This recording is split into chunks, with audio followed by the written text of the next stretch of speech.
what are some modifications that you can do for the Daniel fast? And also, what are some types of fasting? So before I talk about the modifications, I want you to understand what some different types of biblical fasting are. Now, if you did a quick Google search, you probably find a lot of different things that are listed for Daniel fasting. You'll see stuff, not Daniel fasting, but fast in general. Of course, we all know about intermittent fasting, right?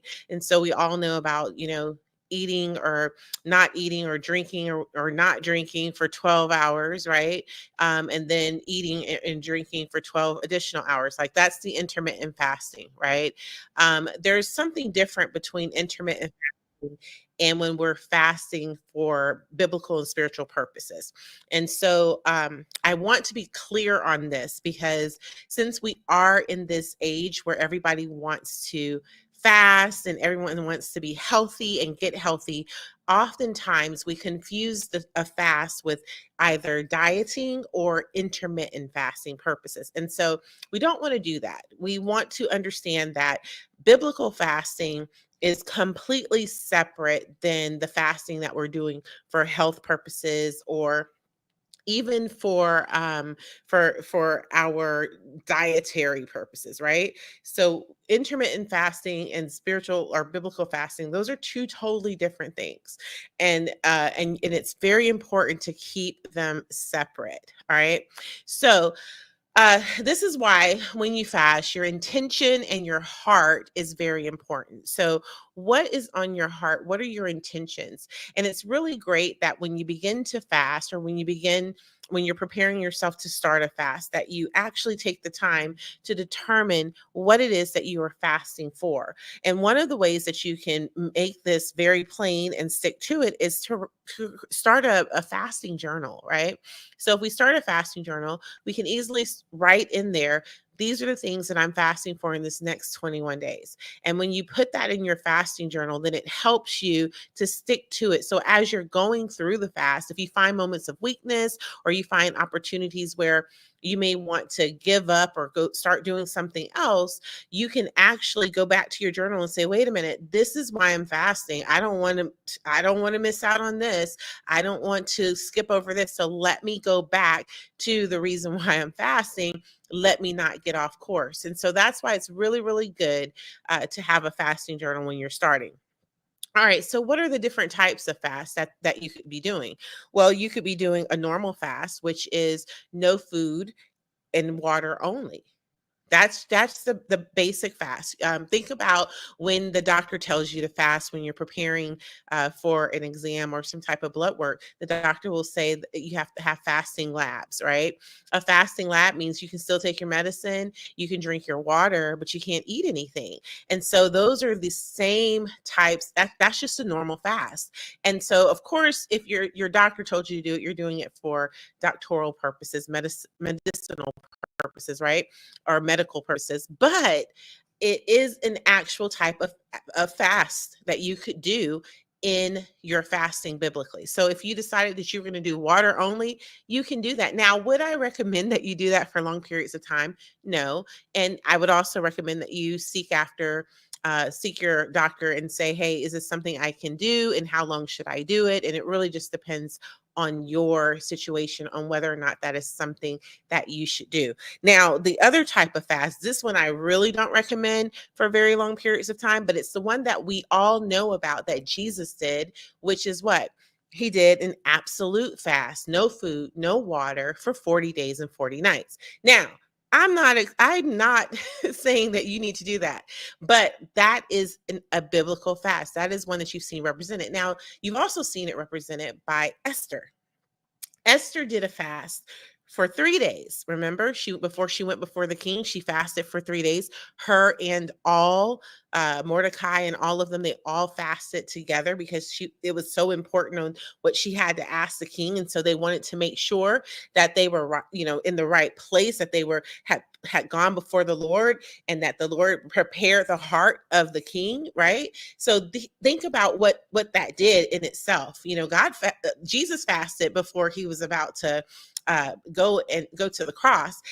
Esther fasted before she went before the king. These are all examples of fasting and the power behind fasting and why we truly should fast. Now, the Bible tells us to fast, just like he tells us to pray, right? He says, when you fast, and he also says, when you pray. You can go and find those scriptures. I promise you, they are there, and they begin with when ye.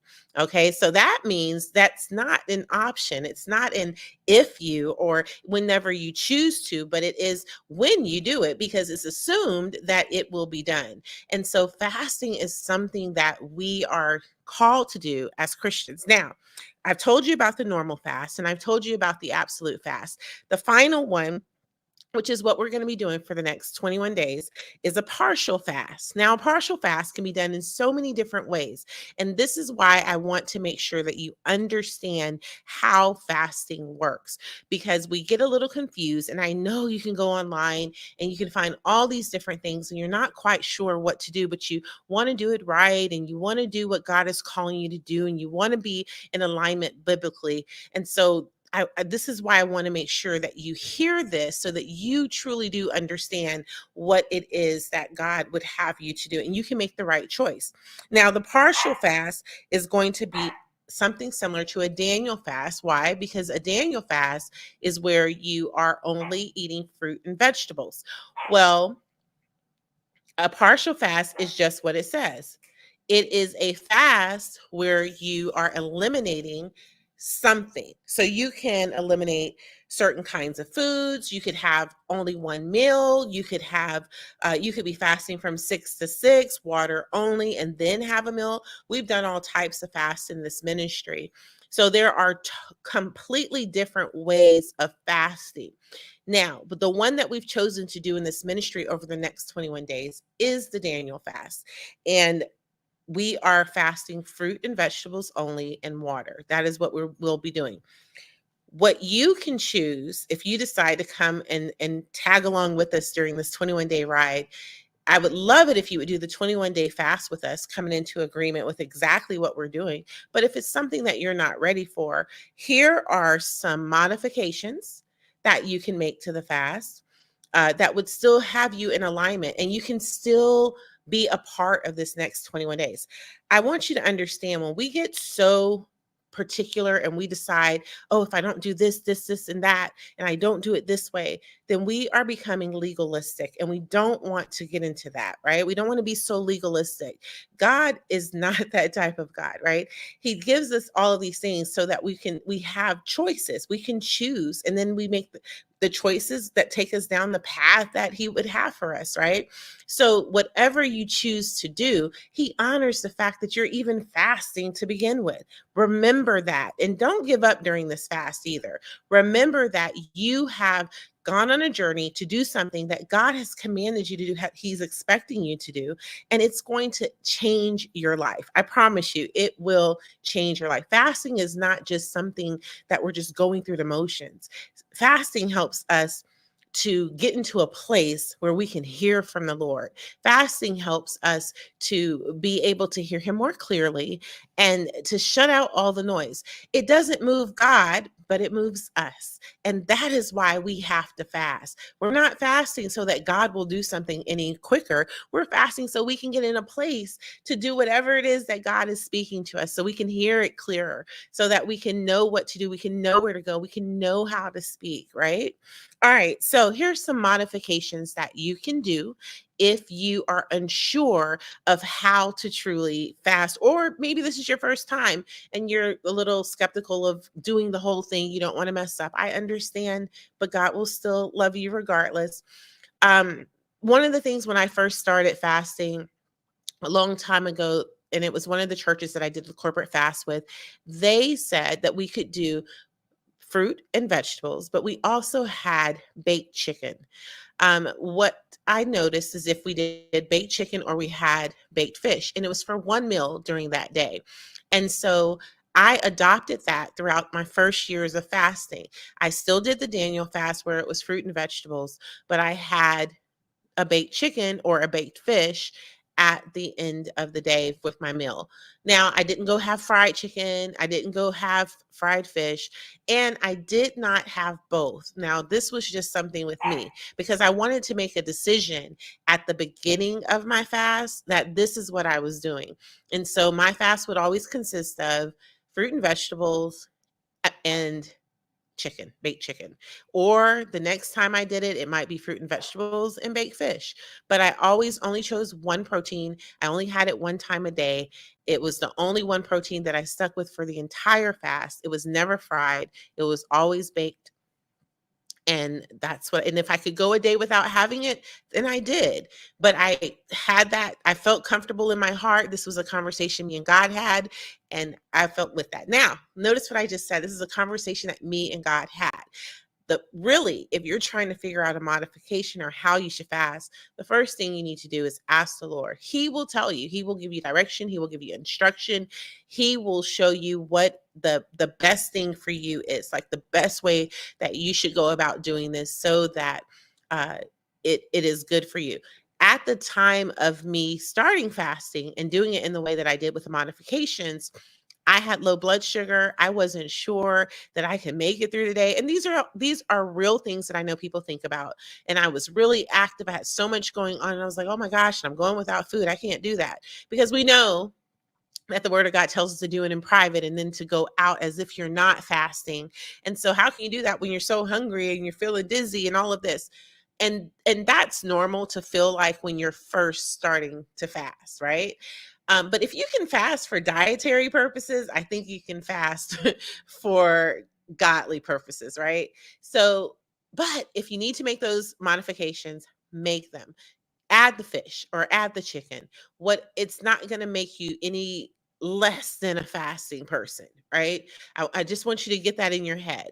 But the only thing that I ask of you is to seek the Lord first in what you're going to do, and make sure that you stick to what you say you're going to do, because it's a commitment that you're making to the Lord. It's a sacrifice that you're making before him. All right. So the other modifications that you can make, I know some people can't, just really absolutely cannot fast throughout the entire 21 days, Daniel only. So some people will modify by just only fasting from 6 to 6. So from 6 to 6, they may Daniel fast, and then in the evening, they may break their fast. Or sunrise to sunset, whichever. Again, this is between you and God. So I'm not going to sit here and look at your plate, but you need to be reasonable too. We got to make sure that we're not just doing stuff because our flesh wants it. Because I'm telling you, if I had the choice, I would pick the easiest route to fast, right? I pick the thing that would allow me the most food, or the most changes, the most modifications, whatever, right? But that is not what we need to do in this. If you're making a modification, seek the Lord on the way to do it. The other modification that some people have made, which is still consists of a partial fast, because we're still talking about a partial fast, right? Is they've done juice only, fruit juice only. So, or just they might do vegetable juice or something like that. So those are other ways that you can fast. Now, I just had a question that just popped up on my screen. So I'm going to answer that question at the end, because I want to make sure that we get all of the modifications out and we get all of the types of fast out. So if you'll hang in there, we'll give your answers at the end. But yes, so fruit juices and vegetable juices, a juice fast is a way that you could do the fast, which again is a partial fast. So you could actually fast that way for 21 days if that is the way that you feel that God is leading you. So these are the modifications that I'm aware of, and these are the ones that I have seen people do. Now, you might be asking me, can I just fast from TV, or can I just fast from social media or my phone?